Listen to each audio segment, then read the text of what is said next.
اچھا، یہ کیا آپ کو ان کے سوالوں سے یہ پتہ چلا، آئی کیو کا کہتے ہیں یا کیا؟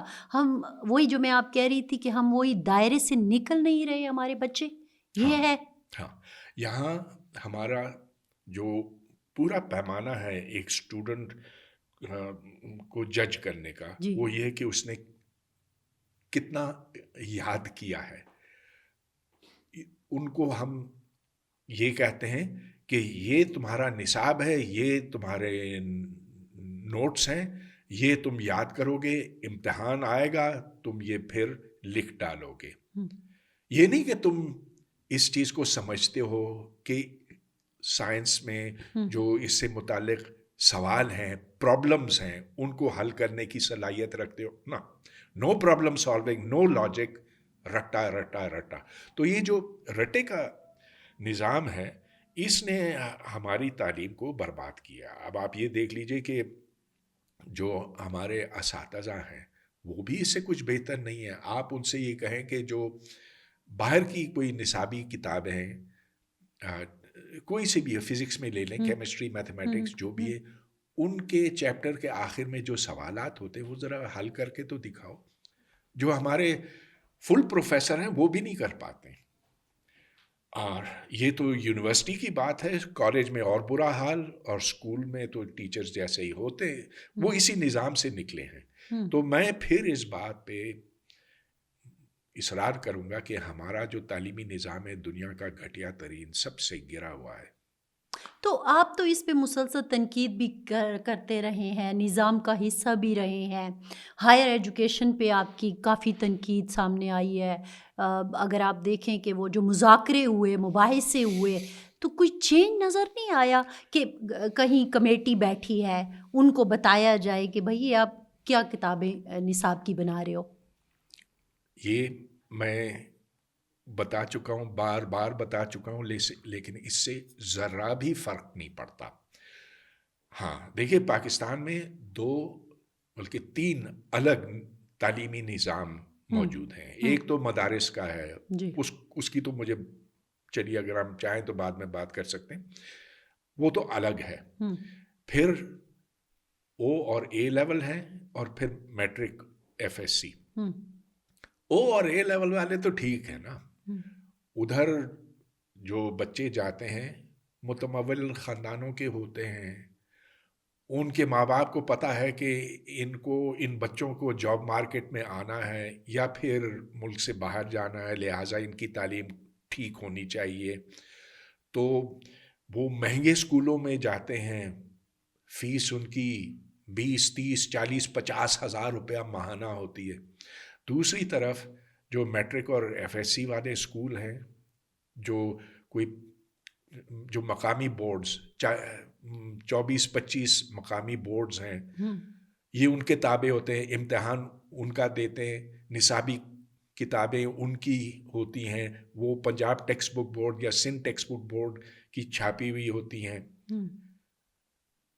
میں سندھ ٹیکسٹ بک بورڈ کا ایک زمانے میں ایڈوائزر مجھے رہے، رکھا گیا، اچھا. اور میں نے ان کی جو کتابیں سامنے رکھیں، ہم، اور میٹنگ میں میں نے جو تنقید کی، میں نے کہا خدا را آپ حضرات یہاں بیٹھے ہیں، ہم، کیا آپ کو پتہ نہیں کہ یہ کتابیں غلطیوں سے بھری ہوئی ہیں؟ ہم، ان میں ہر کتاب، کوئی فزکس کی کتاب لے لیجئے، اس کے 12 مصنفین ہیں، ہم، جبکہ ہونا چاہیے ایک یا زیادہ سے زیادہ 2 ہم، مصنف. جی، 12 لوگ ہوں گے، 12 چیپٹرز لکھیں گے، ایک دوسرے سے بے ربط ہوں گے، ان میں کوئی تسلسل نہیں، ان میں کوئی سمت نہیں. آپ کیا ظلم کر رہے ہیں ہم، ایسی کتابیں چھاپ کر؟ جو لکھنے والے ہیں وہ کوئی ایسی عام کالج کے پروفیسر ہیں جو خود اسی نظام سے نکلے ہیں، وہ محض پیسہ بنانے کے چکر میں. تو خیر، میں نے کہا کہ بہتر یہ ہوگا کہ ان کتابوں کو آپ دریا میں پھینک دیں یا جلا دیں یا کوئی اور طریقہ. ماحولیات کو نقصان پہنچائے بغیر انہیں ختم کر دیں. ہاں. یہ کتابیں کسی کام کی نہیں ہیں، یہ سائنس سے اور دیگر مضامین سے نفرت پیدا کرتی ہیں، علم سے نفرت پیدا کرتی ہیں۔ خیر مجھے نکال دیا بورڈ سے، اچھا، اس کے بعد کبھی نہیں بلایا۔ اور سچی بات یہ ہے کہ ان کو بھی پتا کہ یہ خرافات ہیں اور وہ بدلیں گے نہیں، اس لیے کہ جو کتاب چھپتی ہے وہ لاکھوں کے حساب سے چھپتی ہے، اور ہر کتاب کے اوپر اگر آپ کو کوئی منافع ملتا ہے تو وہ پھر بانٹتے بانٹتے کروڑوں میں ہو جاتا ہے، بکتے بکتے ہر کتاب پر کروڑوں روپوں کا منافع ہوتا ہے، پھر اس کا بٹوارا ہوتا ہے، تو پورا نظام اس طرح سے چلتا ہے۔ اگر وہ کتاب باہر سے منگوائی جاتی، اس کا ترجمہ ہوتا اردو میں جی، یا سندھی میں، سندھ میں پڑھائی جاتی ہے تو ادھر بھی سندھی کتابیں ہوتی ہیں، تو اس سے تو وہ بہت بہتر ہوتا، مگر اس طرح ان کی روزی پر لات لگتی نا۔ لیکن بات تو روزی اور فائدے کی نہیں ہے نا سر، بات تو میرے دماغ کی ہے، بات تو میری سمجھ کی ہے، بات تو میری نسل کی ہے۔ وہ کیا پڑھ رہا ہے؟ جی بالکل صحیح، پڑھ رہی ہے، پڑھ رہا ہے۔ ایک تو کتابوں کا مسئلہ ہے، دوسرا امتحانات کا ہے۔ جو امتحانات ہیں وہ صرف رٹا دیکھتے ہیں، اور اسی لیے اب آپ یہ دیکھ لیجئے اس کا انجام کیا ہوا۔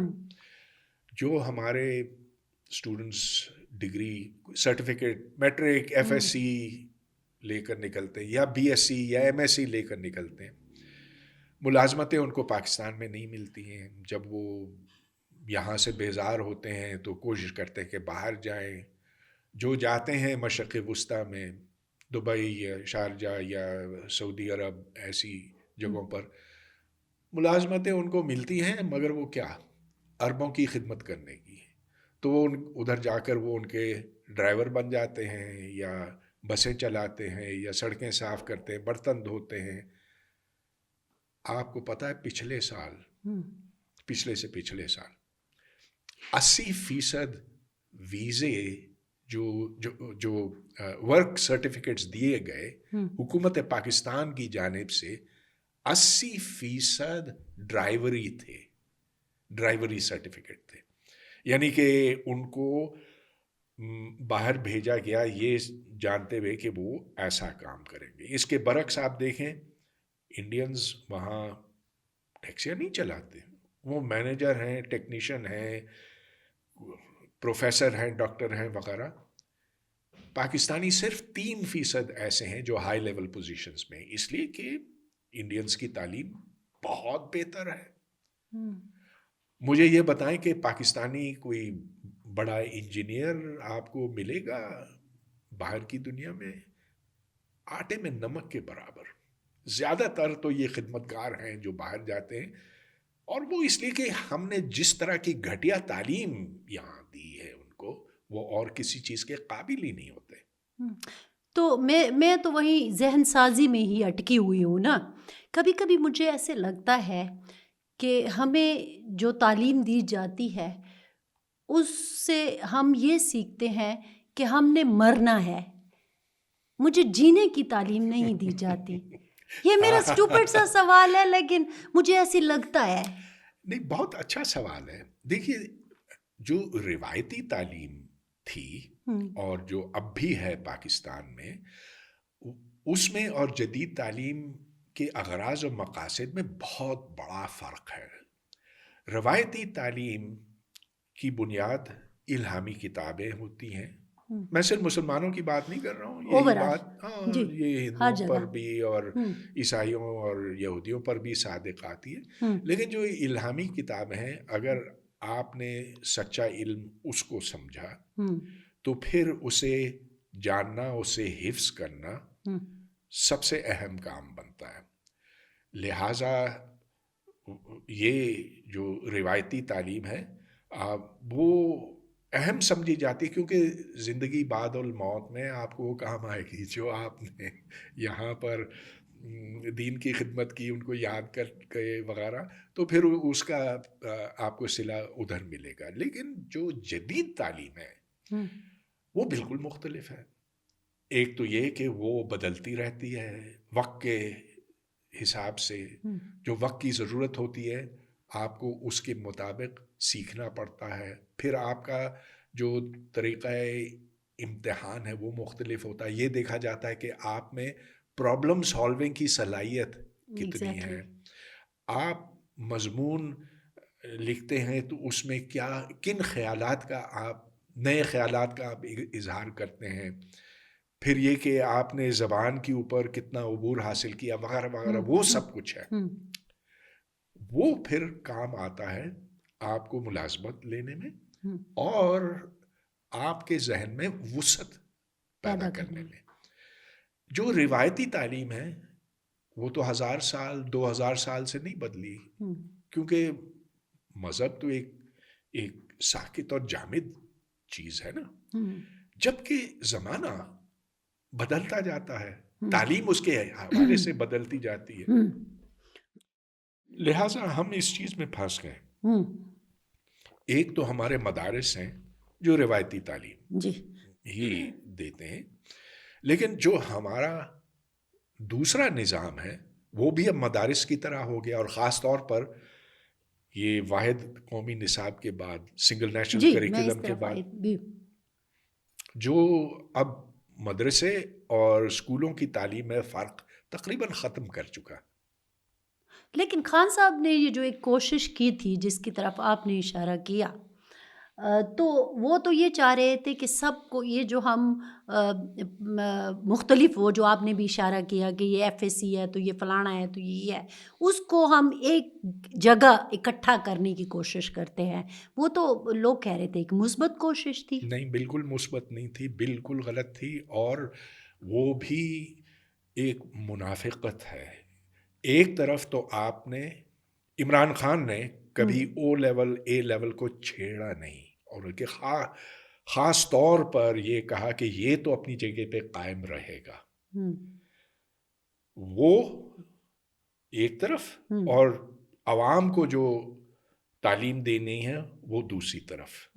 تو یہ ہم تعلیم میں ہمواری پیدا کرنے کے لیے ہرگز کوئی کوشش نہیں تھی.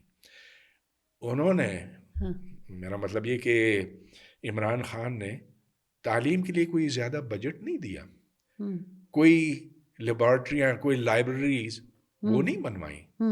صرف یہ کہا کہ اب یہ مدارس اور عام اسکولوں میں فرق کم کرنا ہے، ختم کرنا ہے.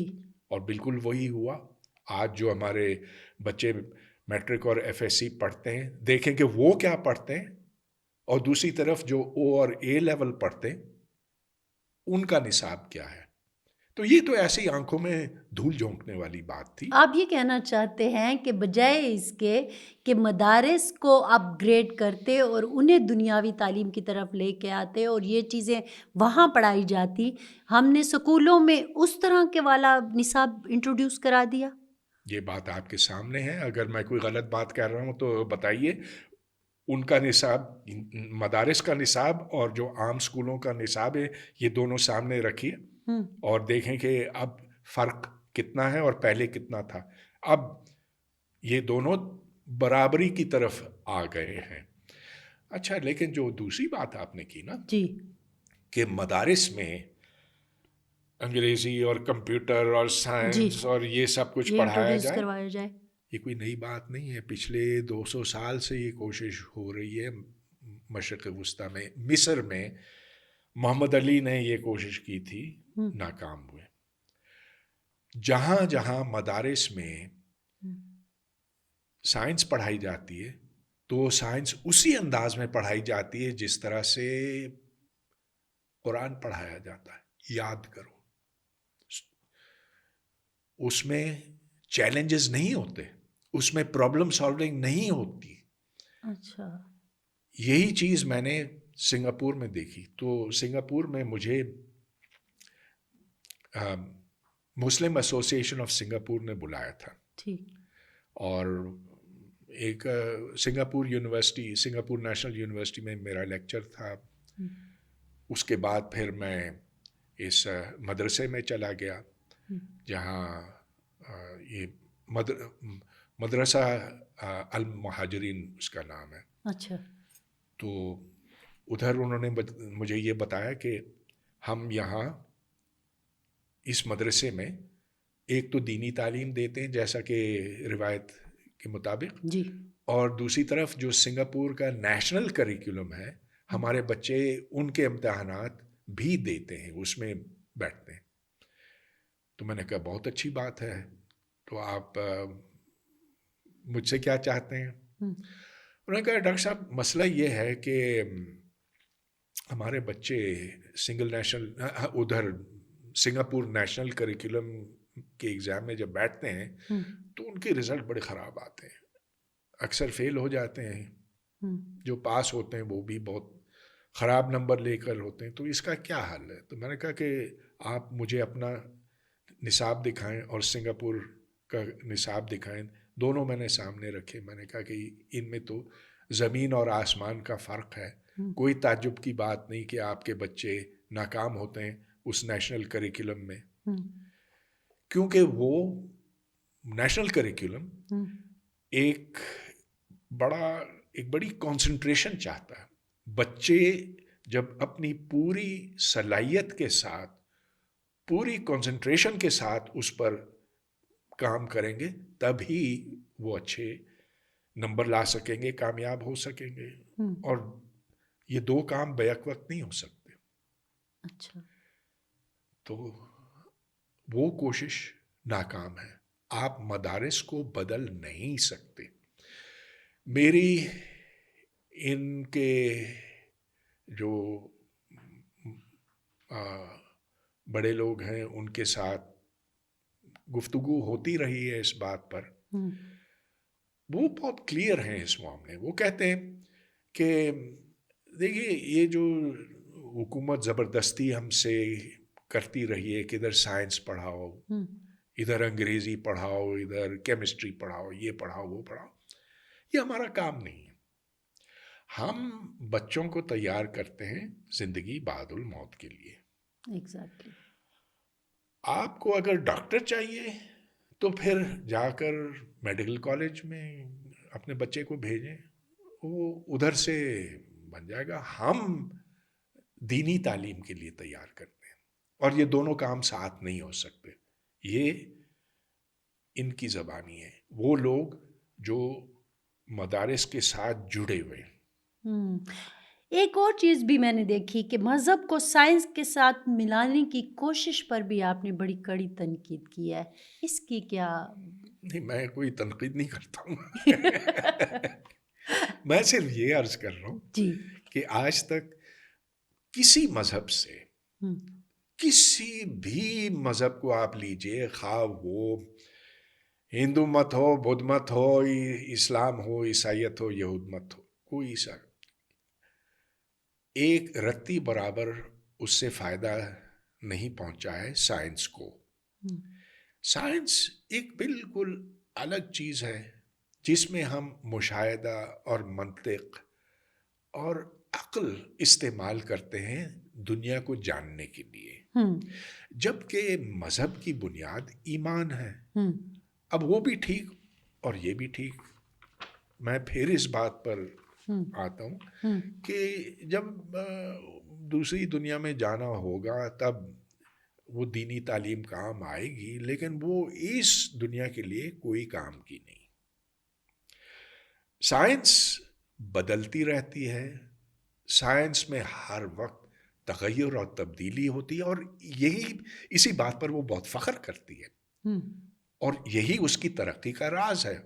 مذہب ایک دفعہ جو اترا وہ ہمیشہ کے لیے، اس میں کوئی رد و بدل نہیں ہو سکتا. تو اسی لیے آپ اس طرح جی تو اس کو آپ تنقید نہ کہیں. یہ ایک حقیقت میں نے بیان کی ہے کہ سائنس اس دنیا کو سمجھنے کے لیے لازمی ہے. سائنس کے اطلاق سے ہم نے وہ دنیا تعمیر کی جو ہمارے سامنے ہے. ہر روز جو اس میں ترقی ہوتی ہے اس کی وجہ سے نئی ٹیکنالوجی جنم لیتی ہے, اور اس میں مذہب کا زیرو کردار ہے. اچھا, ایک اور بھی چیز میں نے جب آپ کو میں تھوڑا سا اسٹڈی کرنے کی کوشش کر رہی تھی, ظاہر ہے ہم جب کویسچنئر بناتے ہیں تو دیکھتے ہیں کہ کہاں کہاں سے کیا کیا ایک زندگی کے مختلف پرت ہوتے ہیں ان سے نکلے. میں نے ایک جگہ یہ بھی پڑھا کہ آپ نے ایسے لوگوں سے پڑھا جنہوں نے پہلا ایٹم بم بنایا تھا لیکن پھر وہ ایٹم بم کے خلاف ہو گئے. ایسا بھی تھا؟ ایسا کیوں تھا؟ کچھ ان میں سے ہو گئے, کچھ نے تو پھر اور بڑے بم بنائے اور بڑے مہلک قسم کے ہتھیار بنائے. لیکن جن لوگوں سے میں نے پڑھا, جی, جیسا کہ فلپ موریسن ہے, وکٹر وائسکاف ہے, برنرڈ فیلڈ ہے, یہ بہت بڑے فزسسٹ تھے, اور جو مینہٹن پروجیکٹ میں بہت ان کا بہت بڑا گہرا کردار تھا. تو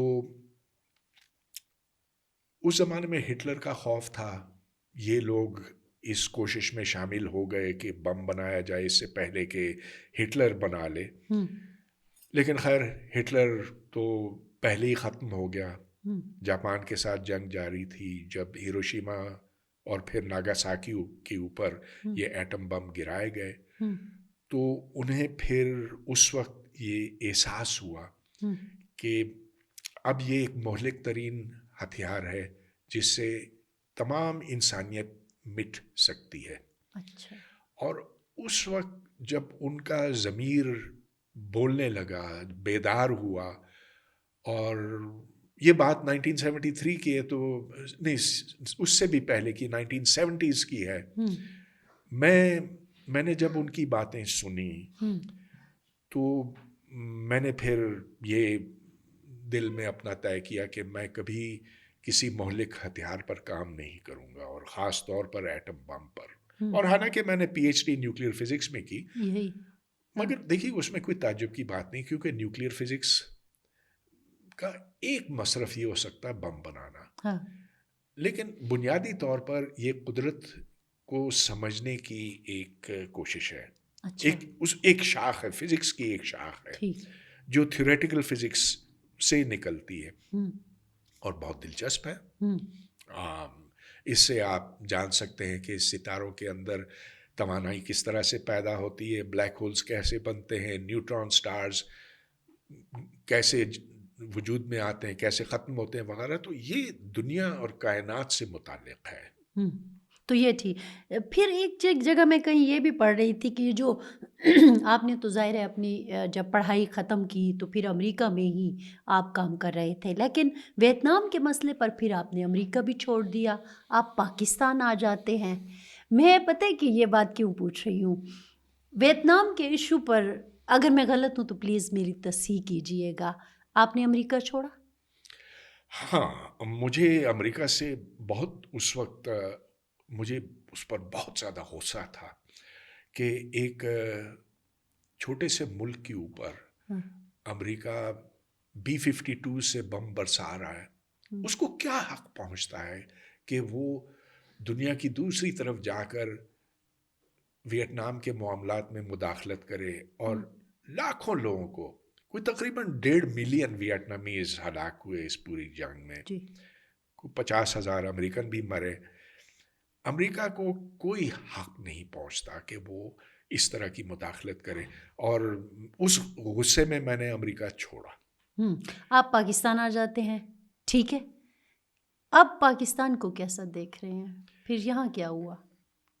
جس زمانے میں واپس آیا تو اس وقت وہ امیدوں کا زمانہ تھا. اچھا, یہ 70s تھا؟ جی, میں 73 میں واپس آیا. ہاں, یہ بھٹو کا زمانہ تھا. حالانکہ مشرقی پاکستان الگ ہو چکا تھا, لیکن پاکستان میں سوشلزم کا نعرہ بلند ہو رہا تھا. اور یہ امید تھی کہ ادھر برابری آئے گی, مساوات آئے گی, ادھر عام لوگوں کو انصاف ملے گا. اور میں اس کوشش کا ایک حصہ بننا چاہ رہا تھا. تو میں اکیلا نہیں تھا. اس وقت بہت سے پاکستانی لیفٹسٹ بن کر واپس آئے تھے. میں بھی لیفٹسٹ تھا, مارکسسٹ تھا. آپ کی ایک ٹریڈ یونین کا بھی میں ٹریڈ یونین کے ساتھ مل کر کام بھی کرتا تھا. ہم ادھر فرنٹیئر میں ایک گاؤں ہے, ادھر جا کے بچوں کو پڑھاتے تھے, اور ہماری کوشش یہ تھی کہ اس گاؤں کے اندر انقلاب لایا جائے, ہری پور کے نزدیک. تو ہر ہفتے یونیورسٹی سے ہماری ٹیم وہاں جاتی تھی, اور ہم یہ سوچ رہے تھے کہ یہ انقلاب لانے کی طرف ایک قدم ہے. تو ایک طرف ٹریڈ یونین, دوسری طرف گاؤں میں کام کرنا. تو ہم انقلاب لانے کے لیے آپ نے پختونخوا کو کیوں چنا, جو اس وقت سرحد جانا جاتا تھا؟ کیونکہ نزدیک تھا نا, پہاڑوں کے اس پار ہے ہری پور. ہم اسلام آباد میں تھے تو اوکے. اچھا. تو ادھر ایک گاؤں ہے ریحانہ. ریحانہ سے آگے ایک, اب تو گاؤں نہیں کہہ سکتے, اب تو وہ چھوٹا شہر ہو گیا, ٹاؤن بن گیا. لیکن اس سے آگے ایک گاؤں ہوتا تھا گماواں کے نام سے. تو ادھر ہم جایا کرتے تھے, اور کوشش یہ تھی کہ ادھر انقلاب کی چنگاری لگا سکے. اچھا, نوجوان آپ کا فوکس ہوا کرتے تھے ادھر؟ جو گاؤں کے لوگ تھے ان کے ساتھ ہمارے مراسم بنے. اچھا. اور انہوں نے کہا کہ آپ ادھر آ کے رہ جائیں. اچھا. تو کبھی کبھی تو میں کئی دنوں تک ادھر رہ جاتا تھا, بس آسمان تلے سوتا تھا. اسکول جب بارش ہوتی تھی تو اسکول کی جو چھت ہے اس کے نیچے چلا جاتا. تو یہ نوجوانی کا زمانہ تھا, اب تو کبھی ہمت نہ ہوتی. لیکن وہ جو آپ نے کہا نا کہ سارے اس طرح سے سوچ رہے تھے, لیفٹسٹ تھے, ایک امید تھی, ایک چنگاریاں تھیں, ہے نا, انقلاب اور یہ سارا کچھ. لیکن ایک دم سے جب 79 پر اگر ہم آ جائیں, یا 78 سے ہی معاملات تو شروع ہو گئے تھے, تو جب تصویر چینج ہوئی پھر آپ کو کیسا لگا؟ بس یہ ہے کہ بات آپ کی ٹھیک ہے, 77 سے آگے ملک میں ایک بڑی بنیادی تبدیلی آنے لگی. ٹریڈ یونینز کے اوپر پابندی لگ گئی, ہر قسم کی سوچ پر قدغنیں لگیں, اور ضیاء الحق کا زمانہ آیا جس نے یہاں لیفٹسٹ, کمیونسٹ, سوشلسٹ ہر ایک کے اوپر پابندی لگائی, اور کافی حد تک وہ کامیاب رہا. لیکن اس کے نتیجے میں پھر جو مذہبی قوتیں مضبوط ہوئیں, اور خاص طور پر 79 کے بعد جب یہاں پاکستان جہاد میں شامل ہو گیا, افغان جہاد میں, تو یہاں مدارس کی تعداد بڑھ گئی, ان میں عسکری تربیت بھی دی گئی, اور ہم نے پھر وہ مجاہدین تیار کیے جنہوں نے آخر جا کر روس کے ساتھ لڑ کے روس کو پسپا کر دیا. تو ہم بہت خوش تھے. یہاں بہتوں نے بہت بڑے ڈالر بھی کمائے. ایک طرف وہ, دوسری طرف یہ کہ مذہبیت ہر طرف پھیل گئی پورے پاکستان میں. لیکن یہی چیز ہے جو آج ہمیں ستا رہی ہے. آج جو ہم دیکھتے ہیں کہ ہر روز ہمارے فوجی اور پولیس والے شہید ہوتے ہیں, یہ انڈیا کے ہاتھوں نہیں ہوتے. وہ کہ یہ کہتے ہیں کہ یہ فتنہ ہندوستان ہے, لیکن ہم سب جانتے ہیں کہ اس کے پیچھے مذہبی انتہا پسندی ہے. ٹی ٹی پی ہمارے فوجیوں کو کیوں مارتی ہے؟ 2 وجوہات ہیں. ایک تو یہ کیوں کہتے ہیں کہ تم لوگ منافق ہو, کہتے تو یہ ہو کہ ادھر اسلامی نظام آنا چاہیے, لیکن اسلامی نظام سے تم بھاگتے ہو. ہم طالبان ہیں جو سچا اسلام جانتے ہیں, اور جو آ کر ادھر شریعت کا نفاذ کریں گے. ایک وجہ تو یہ. دوسری یہ, وہ کہتے ہیں, ٹی ٹی پی والے کہتے ہیں کہ یہ جو لائن کھینچی ہے, ڈیورنڈ لائن, یہ